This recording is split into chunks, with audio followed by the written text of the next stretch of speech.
So here we are for episode 2, but before we get to that, I'm looking around this fancy new overlay that I've put on the video, and I'm thinking it doesn't really have the West Ham colours. So, without further ado, that's better.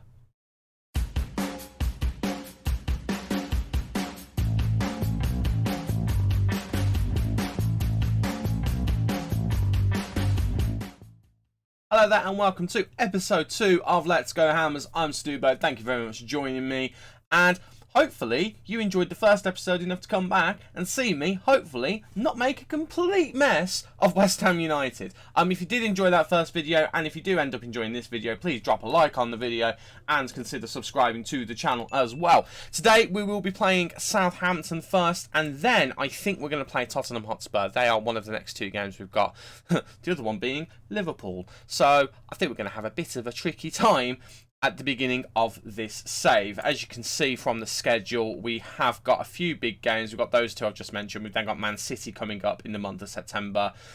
October could be a good month for us, although Leicester are going to be a challenge. It'll be interesting to see what Newcastle have got to offer with the amount of money that they have in this game. And then we've got Everton and Leeds in November, and then we've got Manchester United, Chelsea and Liverpool all in December. So we haven't got a properly easy month other than, you could argue, October, but it depends what type of Leicester turn up. Sometimes they turn up and they're really strong.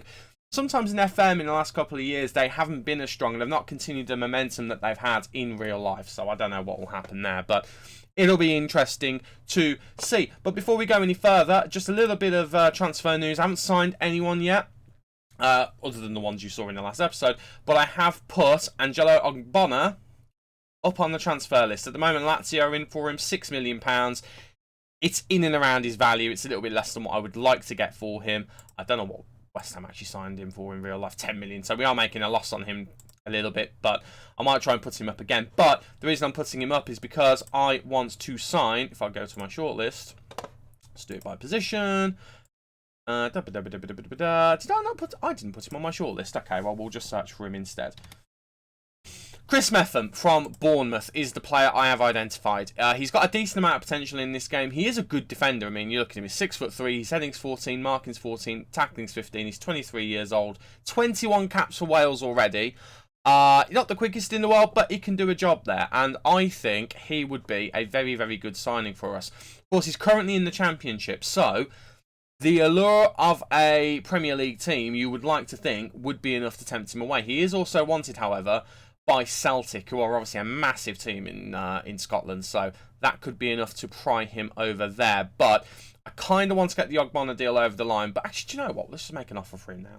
Let's just open the episode as we want to go on, and let's make him, hopefully, a new player. We did ask his agents, and I think that was the range that we were quoted. So we've only got 5.68 million. So what we're going to do is we'll go a little bit lower. Let's see if we can go with 3 million up front, and we'll do a couple of installments of 5 million. That'll bring it up to 8 million total. See what they say to that. Okay, we might be paying a little bit over, but we're only paying 3 million up front. That'll do. That'll do plenty. So offer in for Chris Metham. We did also get quoted a couple of, well, not quoted, we got offered a couple of other players in scout reports. Diakabi, I think, was one of them. Abdou Diallo was definitely one of them. Then Donkra, I don't think I'll go for, but Samuel Gigo also came up as well. My director of football did make an offer for a centre-back, but it's not one I was overly interested in. So we'll go with Chris Metham. I feel like that's a solid signing. I think he could add to the team. I think he could. But enough of that nonsense. You're here to see how we do against Southampton. And this is the 11 we are going to be taking to the London Stadium for Southampton to come and hopefully lose to us. That's the plan anyway. So it's Areola in goal, Kufal, Diop, Zuma and Cresswell in defence, Rice and Soucek in midfield, Bowen, Fornals and Vlasic as the attacking midfield 3, just behind Mikel Antonio. We have got Amine Gouiri on the bench. We've also got Yanis Hadji on the bench. Ben Rama, Ogbonna, Noble, Johnson, Fabianski. You can see all of them. I don't need to name them. But that is the bench that we're going to be taking with us. I say taking with us. We're at home. We ain't taking them anywhere. They're coming to us. And hopefully they're coming here for a damn good thrashing. So, fingers crossed we can beat Southampton in this game. Let's go. This is going to be very interesting to see how this goes, because this is my first competitive match on Football Manager 2022. I've played one friendly, and we did very, very well, but I don't know exactly how well we're going to do here. At the moment, we're on top. Southampton are having some chances, but we are having the better of the chances. They are having more possession now, which is a bit frustrating. We're just going to have a bit of a shout at the boys, just encourage them a little bit. Zuma and Cresswell playing very, very well indeed, so I assume we are having set pieces. We have indeed had 3 corners so far, but we start with a highlight, them attacking, and they had a chance there. The game speed is a little bit slow. I might change that just up 1 notch. There we go. So they have had an opportunity. We're not necessarily having opportunities on target at the moment. Vlasic not having the best of games out on the left-hand side. So that might be a substitution that we end up thinking about making. Zuma does really well there. Declan Rice gets out to Jared Bowen. 4-now's now into Soucek. Soucek driving forward. Has the shot. Makes it 1-0. We score our first goal of the save. It's Thomas Soucek. Pablo 4-now's in the advanced playmaker position with the assist as well. I love that little feature, by the way, that you have the person who got the assist under the goal scorer on the little tab on the left-hand side. I think that's a really nice feature. But Soucek as the ball-winning midfielder on support, driving forward as we really need him to do this season. Goals from him are going to be crucial. And it's 1-0 to us just before half-time. Hopefully we don't throw it away now, though, because they have got an attack, West Ham. Stuart Armstrong just heads it wide, and we do have to be a bit careful of that. But honestly, that's a good start. I will take a win on the opening day, no matter what form it comes in. That will do plenty. That will do plenty indeed. Let's just give the lads a little bit of a tickle. Let's say that we're doing well and we can take it into another gear. No response whatsoever. We'll just try and butter all of the lads up a little bit. I think Vlasic might be coming off. I don't really think he's had the best of games today. So we're going to bring Benrahma on for him. Can play in that position. Did so in pre-season. Did a very good job, I think. So let's go with him, and then we'll have a look. There's a lot of tired legs out here, actually, so we might need to have a look at the tactic a little bit, because we seem to be timing the players out quite a bit. So let's go with this, and let's have a quick chat with Benrahma. Motivated. Lovely. Let's go into the second half, if I can press the button properly, and let's see whether we can add to that goal. We are definitely tiring more than they are, and I think it is because we are attacking more than they are. We are playing with a vertical tiki-taka, but we are pressing quite hard, so we might need to keep an eye on that. And as you can see, Cresswell has been done by Stuart Armstrong there, and there is the equaliser. And we need to demand a bit more from the lads, because that is quite disappointing. So we need to have a look at what it is in our tactic that is causing the players to tire. Of course, there was a lot of talk this year about gegenpressing not being as viable an option for an entire game because of how much it tires the players out. The tactics that we've used, if I quickly show you, might just be doing the same thing. I don't think it's anything there, but we are countering quite a bit. We are pressing quite a bit. So maybe, just maybe, we need to not be countering quite as much. Maybe we take this one off and we maybe slow the pace down a little bit. Maybe we go for that. We just try and hang on to the ball a little bit, and we try and make sure that we don't just run ourselves into the ground quite as much, because it's a little bit concerning to see how tired we are compared to how tired they are. We have demanded more. We're hoping that that's going to do enough. And we're getting towards substitute o'clock, I think, and we'll think about making another change. We do have a corner, though. Cresswell into Soucek, and Soucek makes it 2, and it is his second of the game. Aaron Cresswell with the corner. If you've played Football Manager, you know corners can be a little bit overpowered. I don't really care at this point. I want to win the game. It is going to be 2-1, and that's a lovely thing to see. Soucek with 2 goals from a ball-winning midfield position, which is fantastic. We are going to make another substitution here. Should probably pause the game while I'm doing it. Mikel Antonio, I don't think, has done a great job. I've not really seen anything from him, but 6.8 isn't too bad. But we are going to take him off. We're going to bring Guiri on. Fornals has had a good game. I don't really want to remove him from the action just yet. I don't really know who else to take off. I think we look at fitness, and I think fitness-wise, Jared Bowen is quite tired. But it's a bit frustrating because actually, I might keep Antonio on, actually. I might keep Antonio. Do you know what? We'll take Declan Rice off. We'll bring Mark Noble on. Mark Noble can play there. And we'll leave it at that for now. What I am thinking is we get 2 primary tactics. One which is more of a hold on to the ball and don't do much with it. And one which is a press and try and go for the goal. I thought Ward-Prowse was going to stick that in the top corner then. And we try and switch between 2 tactics during a game because we are tiring. For the first game of the season, I know we've played friendlies, but that is quite excessive in terms of how knackered the team is already. Bowen now doing some lovely work. Gets it to Kufal. Back to Bowen. Bowen into Fornals. It's just blocks, and Perraud just crosses it into the stands just to try and get it out. But it is going to be Cresswell with another corner. He's going to whip it in. Looking for Soucek again. Soucek nearly scoring a hat-trick with 2 of them coming from set pieces.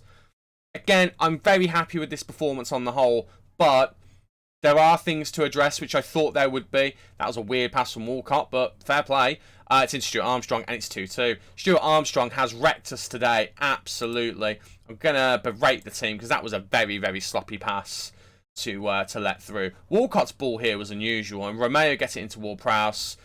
Lovely little passing here, and then who is that? That is Aaron Cresswell.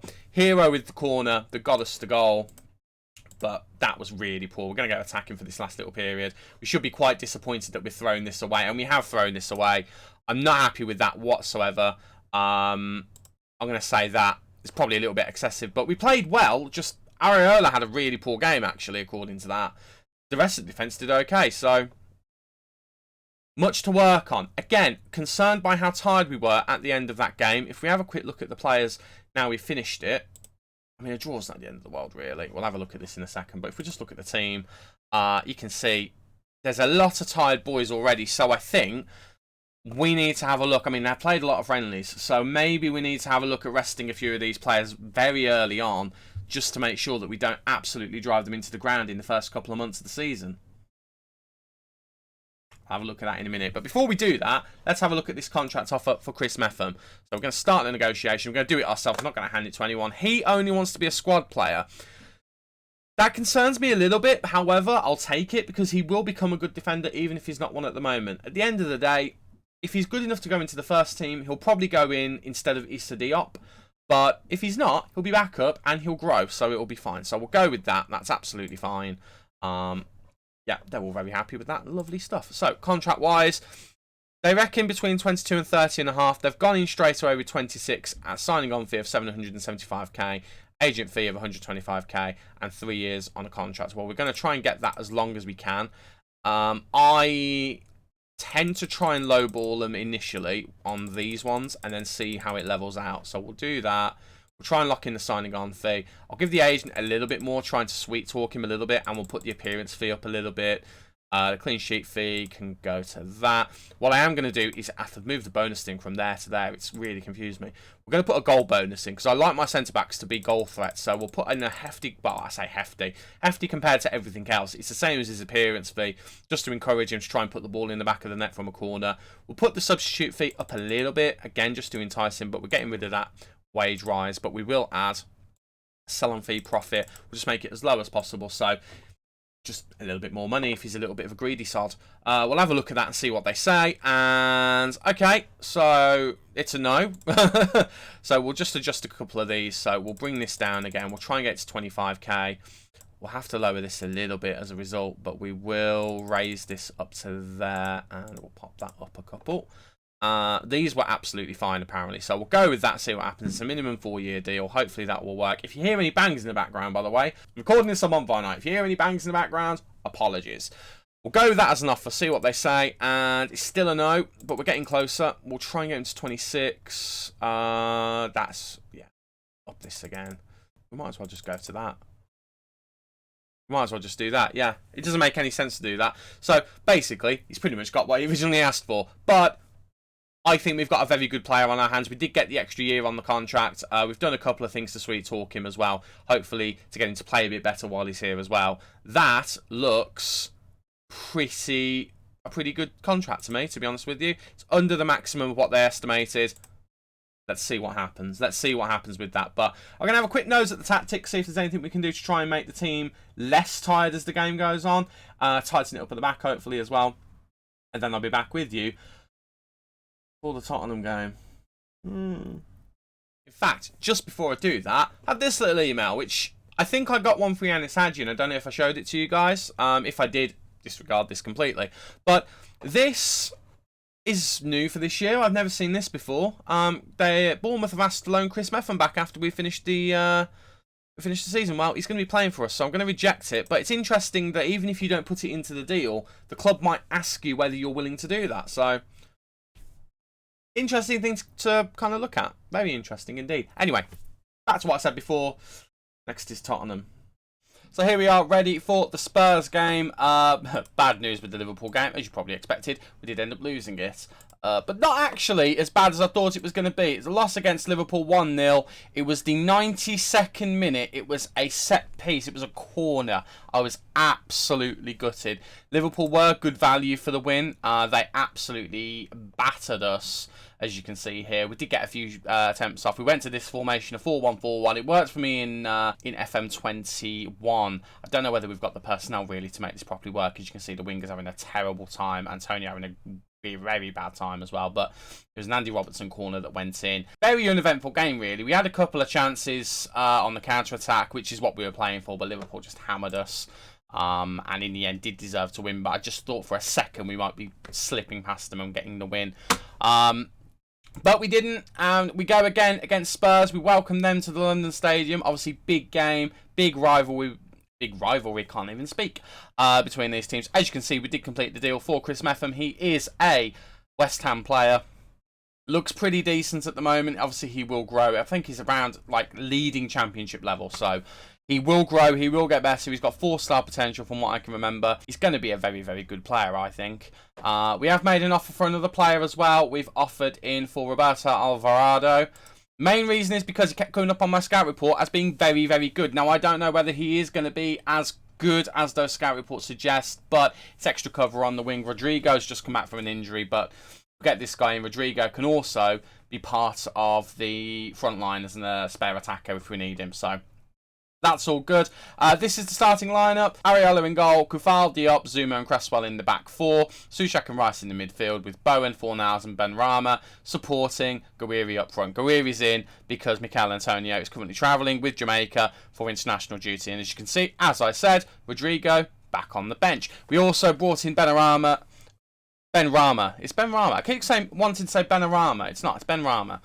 We brought him in because Nikola Vlasic has had a terrible couple of games.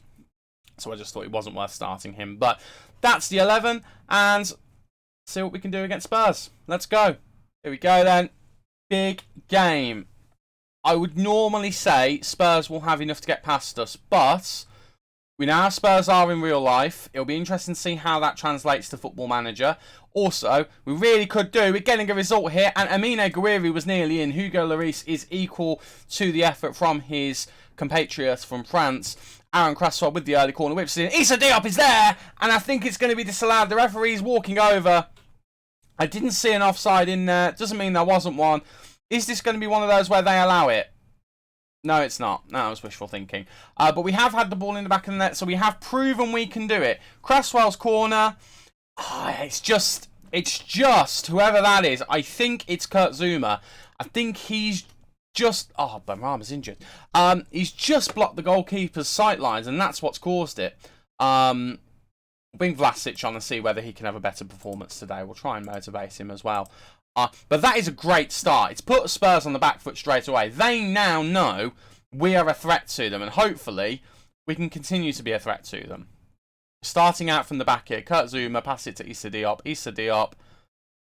We're taking our time on the ball here. We have got the tempo set a bit lower in an attempt not to tire the team out too much. I'm a little bit afraid to rotate the team at the moment because I think our squad depth isn't that great. But Jared Bowen's on the ball here. It was a great pass from Guiri. Bowen gets it into Souček. What a goal from Thomas Souček! My word! What a strike! It's his third of the season. He's the only person who scored a goal for us. What a hit. So, what a ball that was from Guiri to Bowen. Bowen gets it into Souček. Souček, one touch. Have some of that, Hugo Lloris. Have some of that, Tottenham Hotspur. It's 1-0 West Ham. What a strike that was. If we can carry on with this, oh my word, I'll be a very happy boy. But here comes Spurs. Zuma heads it down to Areola. Actually, that's okay. I can't get over that goal. What a hit that was from Souček. I've never really... I know in real life he's quite highly rated, but in FM I've never really got him. Like, I've not really used him, and I've never really looked at his stats and thought he looks good. Changing my opinion on him in this year's game completely. I'm using him whenever I can. What a strike that was. And Guiri's in here. Can he hold up the ball and get it back to someone? Vlasic. Back to Souček. He's done it again! He's done it again! Thomas Souček! Wow! Here's a tip for you, boys and girls.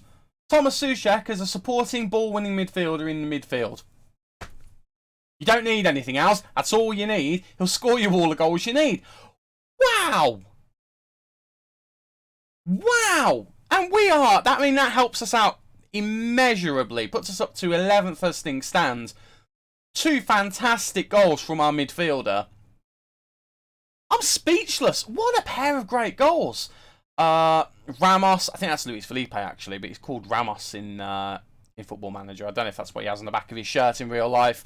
With that long throw, it didn't really amount to anything, but then we just lumped the ball upfield, which is a bit frustrating. Lucas Moura now, looking to make things happen, gets it to Harry Kane. Harry Kane goes past his man, drifts wide, puts it in. Son was there, but we deal with it very calmly. I would have liked for us to just lump the ball out a little bit quicker than that, but you know what? It's fine. Let's not worry about it. They're going a little bit more attacking, so we do need to be a little bit more careful. I'm very happy to see that our stamina seems to be a little bit better than it was. Højbjerg over the free kick here, whips it in, and Areola makes the save. Makes a very important save there. Gets a corner for Spurs, though. They're going to whip it in here. It's going to be Son to take it. Gets it in. Looking for Dyer at the far post, but Declan Rice clears it. I forgot what the point I was making was, to be honest with you. Oh, our fitness. Yeah, our fitness levels look a lot better than they have done during games. If we go to this screen, you can see. Starting to get a little bit tireder. But, in fact, our intensity is quite... We're on our attacking instruction. That's why. So, full disclosure to you guys.